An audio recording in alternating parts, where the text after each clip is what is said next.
Over the last couple of weeks in our Because He Lives series, we've been building on something that didn't start with us. Week one was Easter, and we came back to the center of our faith. Jesus is alive, and everything we've talked about since then has kind of grown out of that. That wasn't just a day we remembered. It set the direction for everything that follows, because our relationship with God is something real. It's something present. It's something we're actually living in. And then last week, we started to see how that plays out in real life. We watched how Jesus moves toward people after the resurrection, how he meets them right in the middle of where they are, not rushed, not demanding anything from them first, just present with them, letting them come to recognize him as they are. And as we got into that, it gave us a clearer sense of the kind of relationship we're in. One that didn't begin with us getting everything right, and one that isn't sustained by us holding everything together from one day to the next. It's something we've been brought into, something we receive. And as we move into this week, we start to notice something that shows up in really ordinary parts of the day. It's not something we plan. It just kind of shows up along the way. I think most of us have all had this. We're going through the day feels pretty normal, and there's a point where we become a little more aware of ourselves in a different way. We realize maybe we missed something. It might be how we responded to somebody, or the tone we used, or it might just be an attitude that we carried a little longer than we needed to. Nothing huge on the outside. In fact, if somebody was watching, they might not even notice. But we notice. And from there, the rest of the day feels slightly different. We keep going. Life doesn't stop. But when it comes to God, something subtly changes how we approach him. We still think about him. We still plan to pray, but when we actually go to do it, there's a second where maybe we hold back just a little. Not long enough to make a big deal out of it, but just long enough that if we're honest, we know it's there. It's like starting to say something and then taking a second before you actually say it. Not because anything's wrong, you're just a little more aware. That's what this feels like. And if we're not careful, we start to assume that that's just part of following God. That a little distance is normal. And most of the time, we don't stop to ask where that comes from. We just keep moving. We've experienced it enough that it starts to feel like part of the rhythm. So we don't resist it. And we don't really examine it either. We just live with it. We still have a relationship with God, but in those places, it doesn't feel quite as easy as it might have earlier. And what's interesting is we can go a long time without ever connecting that feeling to anything specific. We just assume that's how it works. Before long, we begin to treat closeness with God as something that rises and falls with how the last few minutes went. We start to relate to him like everything is still being determined by us. But when John writes this here in 1 John chapter 4, he doesn't leave that alone. He goes straight to the foundation of the relationship. He brings us back to something that isn't shaped by how we felt or what just happened or even how we handled it. He starts with something steady enough that it holds even when everything else is slightly off. And once we see this clearly, it begins to change how we understand what we've gotten used to and what we've just brushed past.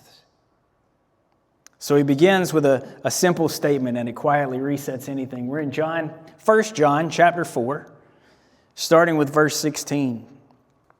And so we know and rely on the love God has for us. God is love. Whoever lives in love lives in God, and God in them. That statement brings us back to what's been true underneath everything we've been talking about. Because most of the time, we don't think about our relationship with God in those terms. We experience it as we go. There are times we feel really close to God, and there are times it feels like we're really distant. There are times where it feels a little harder to step into.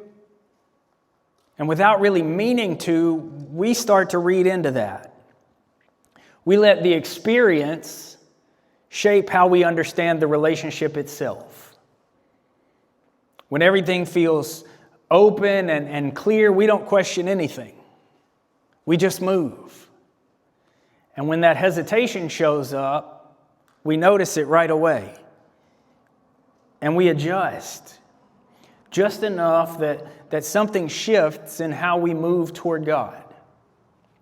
We don't pull away. We just don't move in quite the same way. And it starts to feel familiar. Like this is just part of it. Like sometimes things feel open and sometimes there's just a little bit of distance. And we learn how to move with that. We don't stop to ask if it's actually true. We just accept it as part of the rhythm, and it quietly shapes how we approach God. We ease into it instead of stepping into it freely. We take a second instead of just moving. Just a slightly different posture, and it's subtle enough that we don't even question it. But this verse brings us back to something deeper than that. It describes the relationship as something we're already in. Something settled enough that it doesn't rise and fall with what happened 10 minutes ago. When we slow down and we sit with that for a second, it starts to feel different from the way we normally think about it. Because if this is where we are, if this is what's true, then those places where things feel slightly off, they aren't telling us where we stand. They're just part of the experience of the day. They pass through, but they don't define anything. Our position with God isn't being updated by our last interaction. It's more like stepping into a conversation that was already happening before you got there. We've all been there. You walk in and a conversation has already started, and for a second you're still catching up. You're listening a little more carefully. You're not fully settled in yet, but the conversation didn't start with you. You didn't create it. You're not holding it together. You're just stepping into something that's already there. And as you settle in, you stop trying to figure out where you fit, and you just take part in the conversation. That's closer to what this is describing. Not something we rebuild every time, but something we're already in. And when that begins to settle, even just a little, it changes how we hear what comes next, because now we're not trying to figure out where we stand. We know. We're starting from somewhere that's already been established. Verse 17 says, "In this way, love is made complete among us, so that we will have confidence on the day of judgment. because in this world, we are like Him. This starts to press into something that we don't usually think about in everyday life.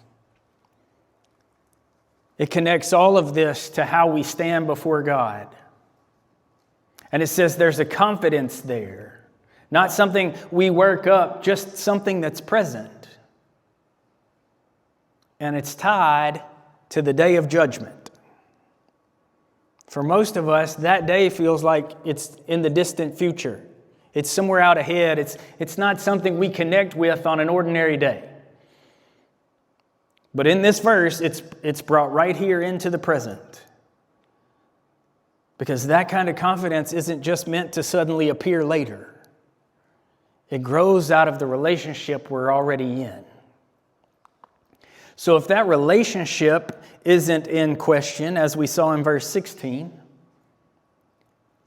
then verse 17 is telling us that how we stand before God isn't in question either. And that starts to touch those small pauses and hesitations that we talked about earlier, because what we feel in those moments is not confidence.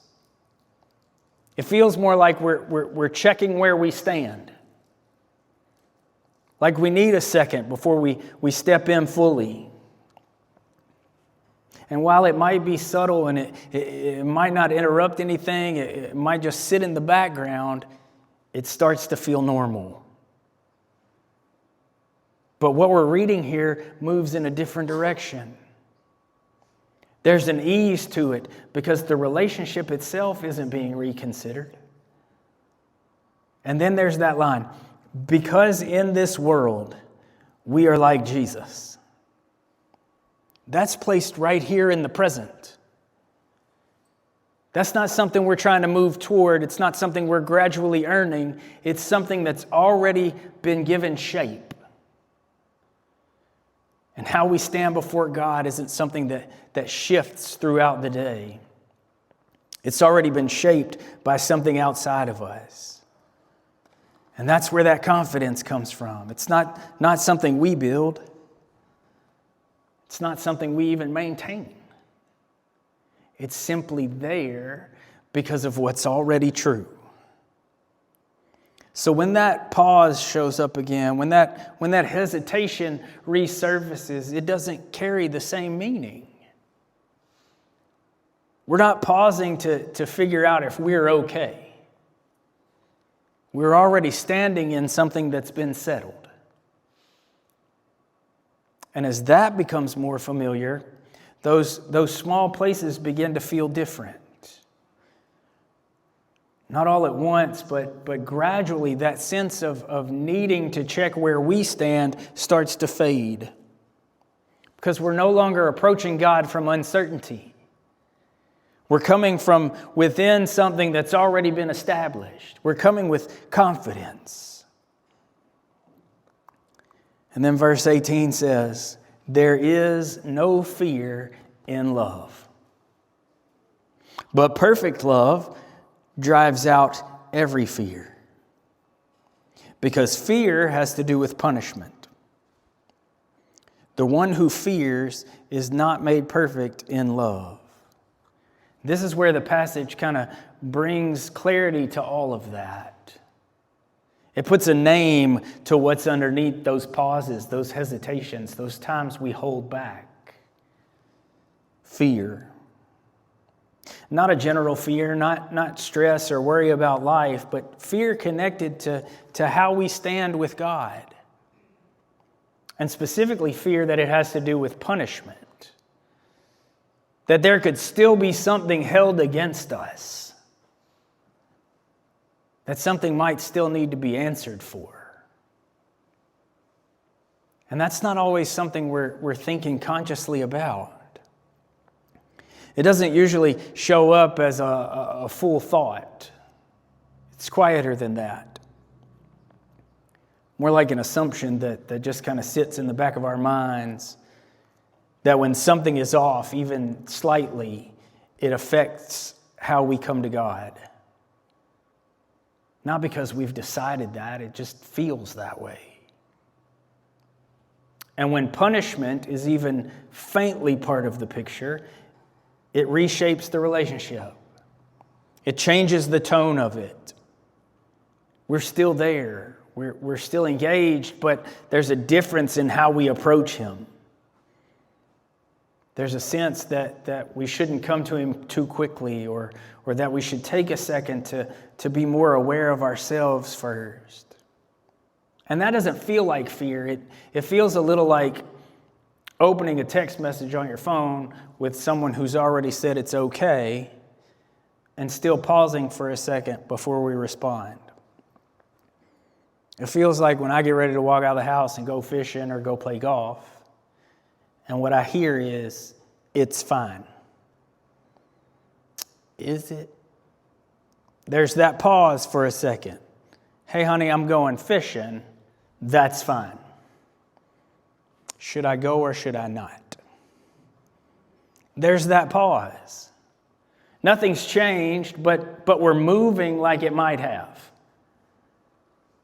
And that's why it can sit there for so long without being questioned, because it doesn't seem out of place.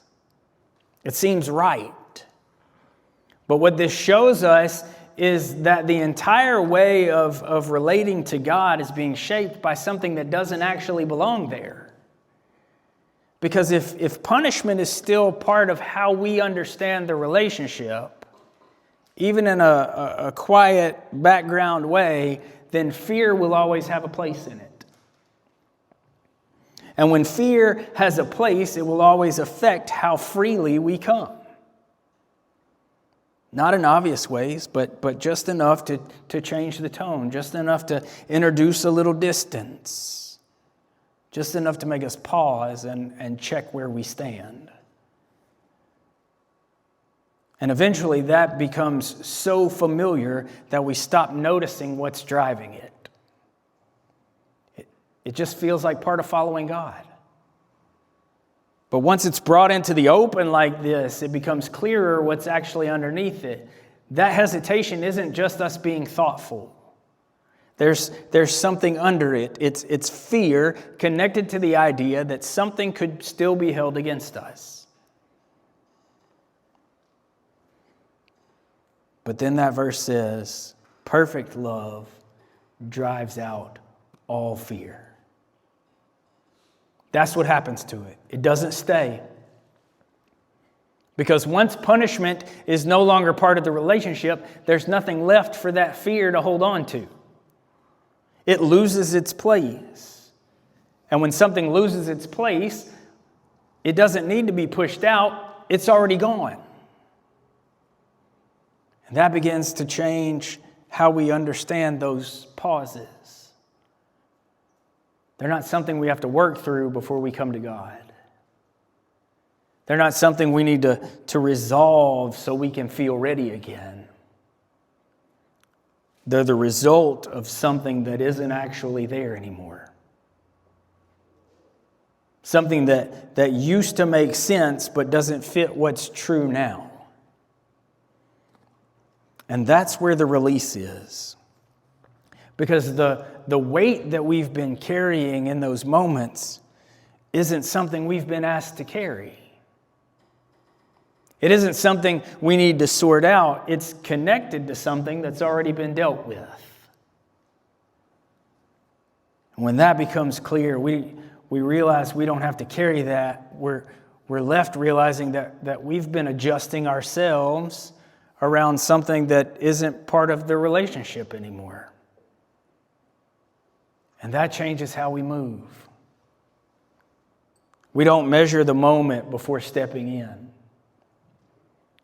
We don't take a second to make sure everything lines up. We don't ease our way back in. We come as we are right then because there isn't anything waiting to be addressed first. And gradually, that begins to reshape what those pauses mean. They don't carry the same weight. They don't signal distance. They don't tell us anything about where we stand. They're just moments that pass through without defining the relationship at all. Because the relationship itself is no longer shaped by the possibility of punishment. And once that's clear, fear doesn't have a place to settle. And then we get to the last verse we're going to look at this morning, verse 19. We love because he first loved us. That's where this all comes together. This didn't start with us. It didn't begin with how we responded or how consistent we've been. It started with him. His love came first, before we were even aware of it, before we understood it, before we had anything to bring into it. And that's what holds the relationship in place. It's already been set in place, and that becomes more as that becomes more familiar, it starts to change how we move. We don't wait to feel ready. We don't hold back for a second. We don't try to sort things out before we come to God. We come from within something that's already been established. So when that pause shows up again, it doesn't carry the same meaning. It doesn't shape how we respond. It's just there for a moment and we keep moving. Because nothing about where we stand has changed. That becomes our rhythm. So this week, when we notice that shift, that split second where something feels just a little off, and we slow down before moving toward God, we'll recognize it. Because now we understand what's actually happening. Nothing between us and God is decided in that moment. Nothing is shifting underneath it. There isn't something new being held against us, and there isn't something waiting to be addressed before we step in. What needed to be addressed has already been addressed. And that's the shift.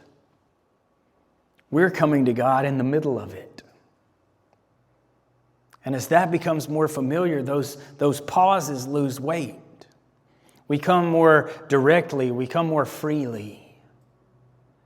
Less aware of ourselves and more aware of the relationship we're already in. Let's pray. Loving God, you've met us again in something simple. Something we've felt many times, but haven't always understood. That small hesitation, that moment where we hold back a little. We've seen it. And for a lot of us, it's just been part of how we come to you. So thank you for helping us see it more clearly today. Even now, some of that might still be there, and we want to bring that to you as it is. We're asking you to keep making what's true clearer to us. That where we stand with you is steady. That we don't have to figure that out each time we come to you. Let that start to settle in. And this week, when the hesitation shows up again, help us come to you anyway. Simply, openly. Let that become more natural over time. We trust you with that. In Jesus' name, amen.